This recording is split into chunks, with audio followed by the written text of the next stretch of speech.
میرے پورے مسلمانوں سے اپیل یہ ہے کہ ہم تمام کو ایک پالیسی اور ایک اصول بنانا چاہیے کہ ہمارے مسجدوں میں جو 65 سال کے اوپر ضعیف ہیں ان کو ہم روکے کم سے کم 1 جون کے پورے مہینے ختم ہونے تک، کیونکہ ان کے جسم میں امیونٹی کم ہو جاتی ہے، مختلف خدا نخواستہ اگر ان کو ڈائبٹک ہے، بیماریاں ہیں، تو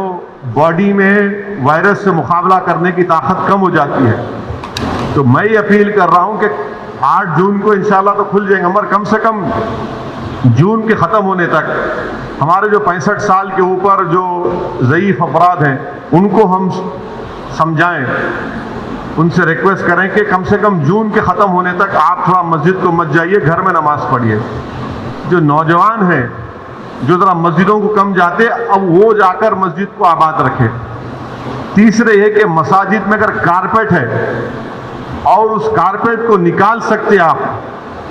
تو فوراً نکال کر پتھر کے اوپر نماز پڑھنا چاہیے، کیونکہ کارپیٹ میں ایپیڈیمولوجسٹ اور جتنے ہیلتھ ایکسپرٹس سے ڈاکٹرز وہ بولتے ہیں کہ کارپیٹ میں بہت سے جراثیم جم جاتے اور اس سے ہو سکتا ہے کہ خدا نخواستہ کسی کو وائرس لگ سکتا۔ تو چوتھی بات کام ہم کو یہ کرنا چاہیے کہ مساجد میں بیت الخلاء اور وضو کا انتظام نہ رکھیں، کیونکہ وہ وضو کرتے کلی کرتے اور پھر آپ آ کے نماز پڑھتے، تو لوگ گھر سے ہی اپنے وضو کر کر آئیں اور نماز جب پڑھیں گے تو نہیں معلوم مفتی اکرام کو فیصلہ کرنا ہے کہ اگر پوری دنیا میں جہاں جہاں مساجد کھولے گئے، چاہے وہ مسجد نبوی ہو، حرم شریف مکے میں ہو یا ٹرکی ہو یا دوسرے مقامات پر، ہمیشہ کی طرح جو کھندے سے کھندا ملا کر سب بنتی تھی ویسا نہیں بن رہی اب۔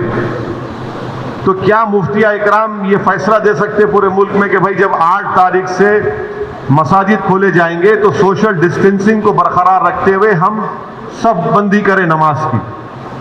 یہ ہمارے مفتیوں کو سوچنا پڑے گا کہ کتنا یہ کر سکتے کیا، کیونکہ مختلف ممالک میں ہو رہا ہے۔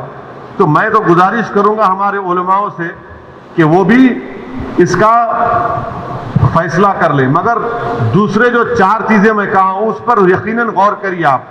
میں کسی سے نہیں کہہ رہا ہوں کہ مسجد کو مت جائیے، میں یہ کہہ رہا ہوں کہ آپ صحیح کہہ رہے ہیں کہ وائرس ابھی بڑھ رہا ہے، وائرس ختم نہیں ہوا ہے، وائرس بڑھ رہا ہے ابھی، اور خاص طور سے جو ہمارے 65 سال کے اوپر کے جو لوگ ہیں اور جو لوگ مختلف امراض کے شکار ہیں، جس کو کڈنی کی بیماری ہے، ہارٹ کی ہے، لنگز کی ہے، ڈائبٹک ہیں، ان کو تو اور احتیاط کرنے کی ضرورت ہے، بہت احتیاط کرنے کی ضرورت ہے ان کو، کیونکہ ان کی جان کو بچانے کا ہے۔ یقیناً ہم کو ایک روحانی اور قلبی سکون ملتا ہے جب ہم اللہ کے گھر میں جا کر سر و سجود ہوتے ہیں، مگر اسلام کی اہم تعلیمات بھی ہے کہ جان بچائیے، اور اگر خدا نہ خواستہ کسی کو یہ وائرس ہوتا ہے تو پھر ان کے گھر والوں کو ان سے جو ملاقات کیے، پھر ایک نیا سلسلہ شروع ہوتا ہے ٹریسنگ کا، پرائمری کانٹیکٹ کون تھے، سیکنڈری کانٹیکٹ کون تھے۔ یہ میرے احساسات ہیں، اور یہ اسی وقت ہوگا جب